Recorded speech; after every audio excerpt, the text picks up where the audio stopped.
Bona tarda a tothom. Gràcies a tots vostès per estar aquí i gràcies al comitè organitzador per haver-me convidat. La comunicació que jo els presentaré a continuació i que porta per títol La transició del pacient en situació de dependència la desenvoluparem amb el temps que em toca seguir una miqueta el següent esquema. No direm moltes coses que s'han anat dient al llarg del matí, una mica de repàs. Parlarem de què és la dependència, parlarem de la dependència amb geriatria, i dic de geriatria perquè és el tema específic al que jo em dedico. Parlarem de la metodologia de treball utilitzada, dels recursos disponibles i, finalment, què és l'Office de geriatria dintre d'aquests recursos de geriatria i quin és el seu paper. I per acabar faré 5 cèntims d'elements que jo considero importants dintre de l'atenció al malalt geriàtric o al malalt dependent. Què entenem per dependència? La dependència és una situació en què les persones, com a conseqüència d'una falta o una pèrdua d'autonomia física, psicològica o intel·lectual, necessiten assistència o ajuda d'una altra persona per poder desenvolupar les seves activitats de la vida diària. Quins elements o quines causes o què ha motivat o ha contribuït a l'increment de la dependència al llarg dels últims anys i podríem dir de les últimes dècades? Podríem, per un costat, la millora dels serveis sanitaris. Hi ha un augment, amb la millora dels serveis sanitaris, evidentment, hi ha més patologia crònica, hi ha més malalts amb pluripatologia, hi ha un augment de la cronicitat i, per tant, de la complexitat a nivell clínic. També hem de dir que s'han produït canvis a nivell de la societat, a nivell social, al llarg de tot aquest temps. Dintre d'aquests canvis, un d'ells és la incorporació de la dona al món del treball, al món laboral. La dona, que fins aleshores era la figura principal cuidadora de les llars, amb la incorporació al món del treball, aquesta figura ha perdut pes com a cuidadora. Per una altra banda, també l'envelliment dels cuidadors principals. A l'envellir la població, també els cuidadors principals són gent gran. A vegades ens trobem amb persones de 90 i pico d'anys i que els seus cuidadors són gent de 70 i pico, que moltes vegades estan perquè els cuidin amb ells i no per fer de cuidadors. Apareix també dintre de la pròpia persona dependent un sentiment d'impotència i de desesperança davant la dependència. Hi ha un allunyament del seu entorn d'amistats i relacions socials i la sobrecàrrega del cuidador, que aquesta també es veu incrementada per la pròpia complexitat del malalt.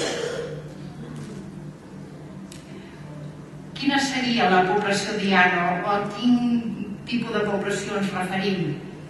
És una població heterogènia, però podem parlar de persones amb pluripatologia, patologia crònica, complexitat, per tant, persones amb síndromes geriàtriques, l'edat avançada, amb això edat més facilitat per aparèixer la dependència.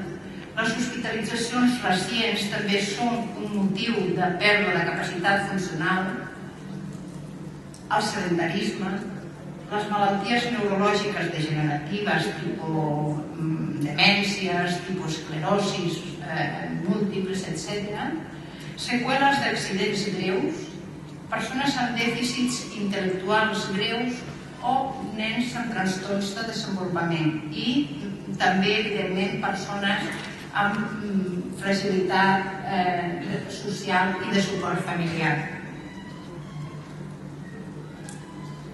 L'avaluació geriàtrica és l'eina bàsica de treball en geriatria.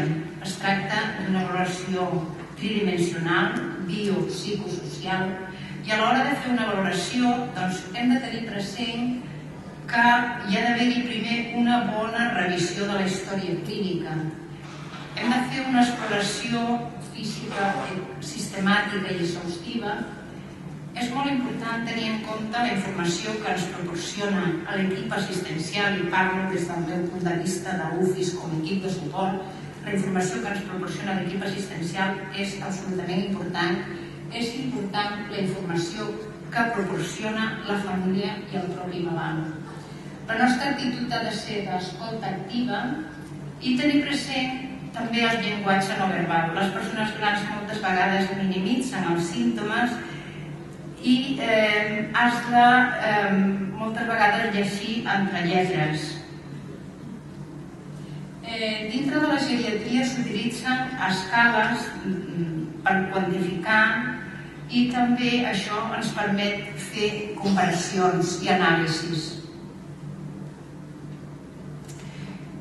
És sabut per tots i la literatura mèdica així ens ho demostra que el sistema de treball en geriatria, l'avaluació geriàtrica, reporta beneficis respecte a altres models.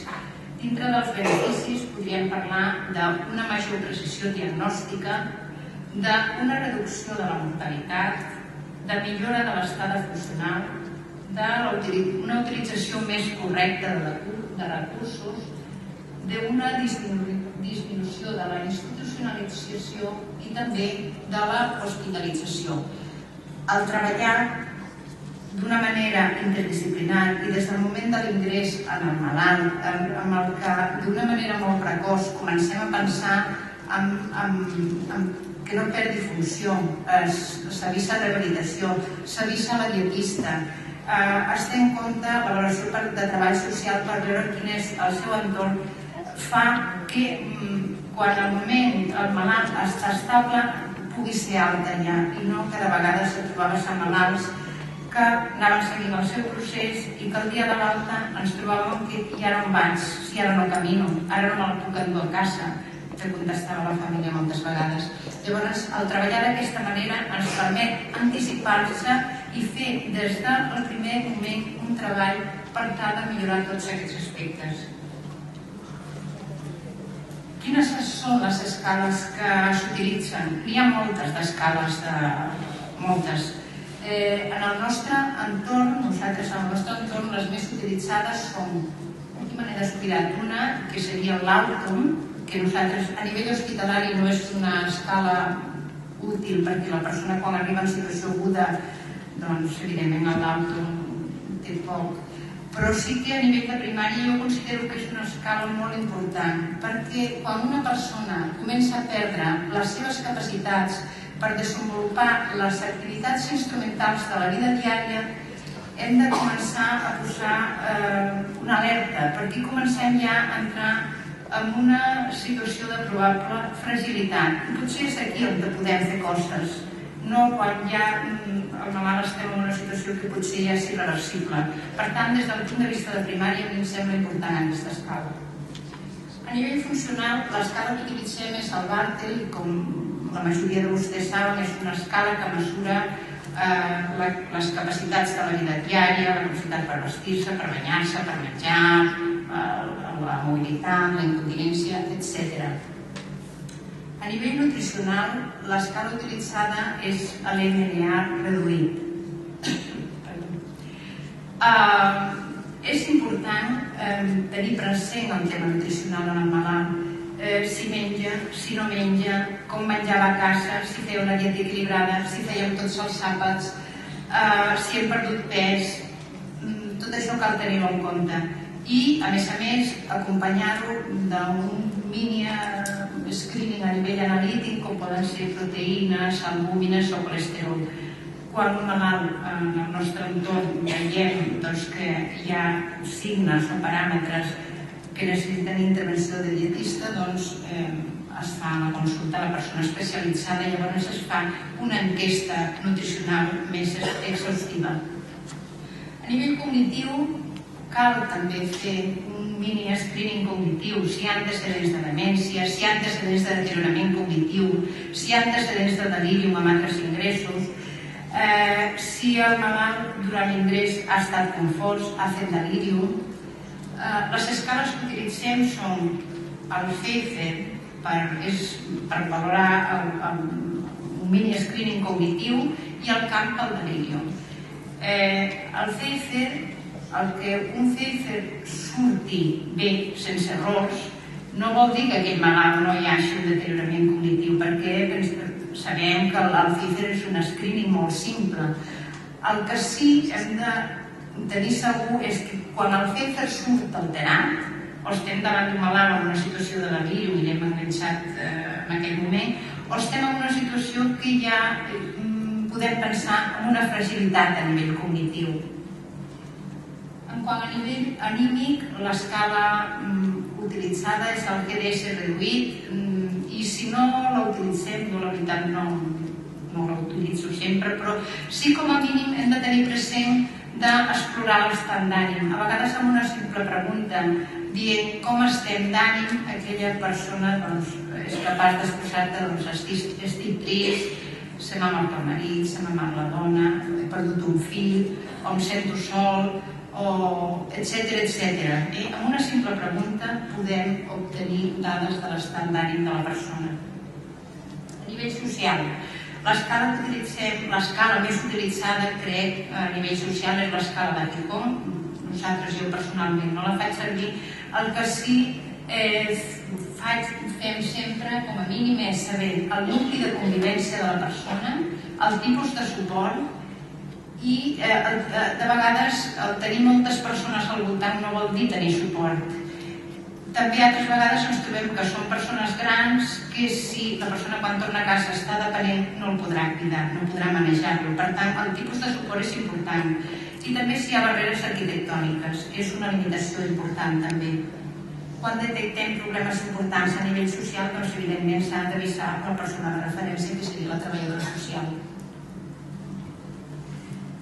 Quins són els recursos dels que disposem per a l'atenció a les persones amb dependència i concretament amb geriatria? Doncs els primers recursos bàsics que tenim, els que té tothom a l'abast i que seria la porta d'entrada, serien els recursos d'atenció primària, evidentment, el seu metge de família, la seva treballadora social, la seva infermera, i també dintre d'aquest apartat tenim ara les infermeres gestores de casos que fan d'enllaç entre nivells, les gestores de casos de primària, i ajuden amb l'atenció a aquests malalts crònics complexes. Serveis de rehabilitació, serveis específics de nivell de primària, d'especialitzada també. A nivell social, recursos diferents també, la teleassistència, les ajudes a domicili, els centres de dia, les ajudes econòmiques que poden tenir, ajuts residencials, serveis municipals, etc. A nivell sociosanitari, en la nostra zona de referència, de sociosanitaris en tenim 4. 2 d'ells tenen només llits de llarga estada i els altres 2 disposen de més recursos. En el nostre centre, els recursos del Casal, el doctor Torres aquest matí ja ho ha comentat, ha dit el perfil de les unitats que teníem. En quant al nostre centre, l'Hospital Sant Jaume, tenim 2 línies, diguem-ne, la línia de geriatria i la línia de psicogeriatria. Dintre de la línia de geriatria tenim les consultes externes, l'hospital de dia i després les unitats d'hospitalització, la convalescència i la llarga estada. I a nivell de psicogeriatria tenim igualment els mateixos recursos. No si comento les característiques de cada unitat perquè el temps mana, però si a posteriori algú vol comentar alguna cosa en podem parlar. També és veritat que amb el temps que jo porto fent treball d'UFIS en l'apartat de gestió de recursos, el perfil dels pacients ha anat variant molt, com aquest matí algú comentava, del pacient que ingressava fa 10 anys en un sociosanitari al que ingressa avui, les coses han canviat moltíssim. Tenim malalts de molt alta complexitat i podem parlar pràcticament de malalts subaguts, el perfil de malalt, perquè la població dependent i la població amb patologia crònica ha anat creixent i per tant aquest tipus de persones les tenim per tota l'estructura social i sanitària i el tema serà endreçar-ho, com es comentava al matí. En quant a hospitalització, recursos que tenim. Tenim l'atenció geriàtrica al malalt agut, impartida per gent especialitzada en l'àmbit de la geriatria. Tenim la unitat d'ortogeriatria, en la que intervenen els traumatòlegs i intervenen l'Office de Geriatria com equip de suport. Tenim la unitat d'ortogeriatria, els malalts que veiem de manera protocolitzada a l'UFI són les fractures de fèmur de més de 80 anys i la resta de malalts ingressats de més de 80 anys per interconsulta dels professionals. A nivell pràctic funciona de manera similar a una unitat, el que passa que el reconeixement oficial no el té com a unitat d'ortogeriatria. La unitat de cures pal·liatives, l'hospital de dia del pacient crònic complexa, que el doctor Cabré ha comentat aquest matí i que és un recurs molt important per a aquest tipus de pacients, i l'hospitalització a domicili la poso perquè, tot i que no és un recurs exclusiu o només de geriatria, però sí que és interessant perquè de vegades persones que necessiten acabar de complir el tractament antibiòtic en el domicili o que necessiten cures que són d'alta complexitat o que per la seva freqüència l'equip d'atenció primària no les pot assumir totalment, doncs l'equip d'atenció domiciliària fa un suport important en aquest aspecte. Les gestores de casos de pneumologia i del pacient crònic complexa, hi ha altres gestores, però que en aquest cas seria d'oncologia, però que no s'apartaria ja del tema. I les UFIs de pal·liatius i les UFIs de geriatria. L'UFIs de geriatria, com molts de vostès saben, és una unitat funcional, interdisciplinària i sociosanitària. La seva composició varia d'un centre a l'altre i el seu funcionament també s'ha anat adaptant en funció dels llocs a les necessitats de cada centre. Quines són les seves funcions? Fonamentalment tres funcions. Una funció de suport en l'atenció mèdica i d'infermeria al malalt crònic complexa, al malalt amb patologies, amb síndromes geriàtriques, i també l'altre tipus de malalt que veiem és el malalt en situació de malaltia avançada de final de vida, que a vegades ens interconsulten per l'ajuda a la presa de decisions. Una altra tasca important, una altra funció de l'Office de Geriatria és la coordinació. La coordinació que la fem amb el... I un altre apartat important és la formació, docència i recerca en l'àmbit de la geriatria. La coordinació majoritàriament la fa la infermera perquè la metge fa sobretot molta tasca assistencial i ens coordinem en el nostre centre sociosanitari, que són les unitats de geriatria i psicogeriatria, ens coordinem en primària, sobretot demandes que ens arriben de primària per ingressos a sociosanitari, per rehabilitació, ho fan a través de l'UFIS, perquè d'alguna manera s'ha centralitzat totes les demandes d'ingrés en l'àmbit de sociosanitari, s'han centralitzat a l'UFIS. I la UFIS és la que coordina tots els ingressos en el centre. Per tant, en primària, en hospitals de tercer nivell, que ens dediquen de malalts de la nostra zona, que surten de l'hospital i que necessiten passar per centres sociosanitaris, i fins i tot de vegades en residències de malalts que ingressen a l'hospital i que estan moltes vegades en situació de final de vida i la seva situació del moment és difícil, el retorn a residència, però que el tipus d'atenció que necessita tampoc és necessari que estigui en un hospital d'aguts i llavors fem l'impàs al sociosanitari, parlem sobretot de demències en fase terminal i aleshores ens coordinem amb la residència per informar que el malalt es trasllada a un altre centre i mantenir-los informats de la situació. La coordinació amb llarga estada des del nostre hospital es fa a través de la treballadora social. S'omple un document de la CIMS. Aquest document, com tots saben, té un apartat que valora les càrregues mèdiques, les càrregues d'infermeria, les càrregues socials. Això està informatitzat i quantificat i això passa a la regió i al servei català. Hi ha malalts, els malalts no som malalts. Nosaltres ens hem d'adaptar als malalts. Ells no s'adapten als recursos, som nosaltres que ens hem d'anar adaptant i posant el malalt amb el millor recurs possible dels que tenim. Tot i això, de vegades és difícil dir què fem amb aquest malalt i quan ens trobem en aquesta situació, doncs el que fem és que en les reunions d'equip ho comentem, tothom aporta la seva part, el metge, les infermeres, la treballadora social, la visió de la família, etc. I a partir d'aquí decidim la ubicació més adequada.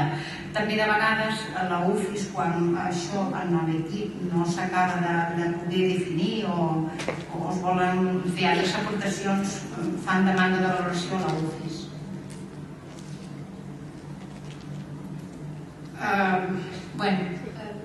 Perquè tinguin una idea del volum de malalts que veiem, l'any 2014 vam veure 1.125 malalts, dels quals un 47% van anar a parar a unitats de convalescència per fer rehabilitació i per estabilització clínica, un 22% van anar a domicili, un 12% van anar a residències i un altre 12% van anar a llarga estada, van anar a altres sociosanitaris. Segur que van anar a altres sociosanitaris més pacients de l'hospital, el que passa que hi ha només els que veu l'UFIS. Hi ha un altre grup de malalts diversos i una mortalitat d'un 3%, si afegim un 1% que van anar a parar a la unitat de cures pal·liatives, podríem parlar d'una mortalitat d'un 4% dels malalts, mortalitat intrahospitalària del 4% dels malalts que nosaltres veiem. Podem dir doncs que pensem que el lloc ideal per estar la persona amb dependència seria el seu domicili, acompanyat de la seva família i al seu entorn tenir tota l'estructura sanitària i sociosanitària i social disponible amb aquests equips satèl·lits que hi ha en els diferents àmbits. A nivell d'hospital d'agut serien les UFIs i les gestores de casos, a nivell d'atenció primària serien els PADES i també les gestores de casos, i aquests equips satèl·lits serveixen, a part de fer suport a l'equip amb aquest tipus de malalt complex, també per fer tasques de coordinació internivells i per tal de poder garantir la continuïtat del continuum assistencial tan important i imprescindible amb aquests pacients. A part dels recursos, hi ha altres elements a tenir en compte amb aquest tipus de malalts i que des que comencem ja a iniciar el camí cap a la dependència, els cuidadors i els equips s'haurien d'anar preparant a les famílies. Per exemple, tot el tema d'eliminació de barreres arquitectòniques. Hi ha moltes famílies, molts malalts que han d'abandonar el seu domicili per un tema de barreres. I això, si es fa en temps, facilita molt la vida al malalt i també als seus cuidadors. Tot el tema d'utillatge, de preparació, el tema de llits adaptats, el tema de tots aquests aparells per fer les transferències de les cadires al llit, etc. I molts altres que hi ha al mercat, evidentment. 4 trets de les característiques que jo crec molt importants en l'atenció a aquest tipus de malalts. L'objectiu del cuidar és mantenir a la persona amb la millor qualitat de vida possible. La regla d'or seria fer per la persona allò que ella no pot fer per ella mateixa. De vegades serà només animar-lo a fer, d'altres vegades serà ensenyar-los i d'altres vegades serà fer-ho per ells. Però el que sí és molt important és que la paraula prevenció i estimulació en el nostre lema del dia a dia ha d'estar escrita en majúscules i creure'ns-la perquè és bàsica. Altres coses importants, el respecte a la dignitat, a l'autonomia, a la intimitat de la persona, són fets irrenunciables. La comunicació és una eina bàsica de treball, comunicació entre els membres de l'equip, comunicació amb el malalt i la seva família i comunicació internivells, també. Cal potenciar les seves capacitats i qualitats de vida i en la presa de decisions s'ha de comptar sempre amb la persona i amb el seu entorn familiar. No podem decidir per ells. En les situacions de dependència, evidentment, és quan més clarament es barregen tots els problemes mèdics, socials, econòmics, familiars i afectius. Per dir una altra vegada, l'atenció coordinada entre els diferents proveïdors especialitzada, primària, sociosanitària i social és bàsica. Que el nivell assistencial d'atenció estarà en relació a les necessitats del malalt. I si un malalt, en el nivell que està, no pot tenir una qualitat de vida digna i no es poden satisfer les seves necessitats, el tenim mal ubicat. El proveïdor, per tant, ha de poder donar resposta al pacient amb una atenció de qualitat.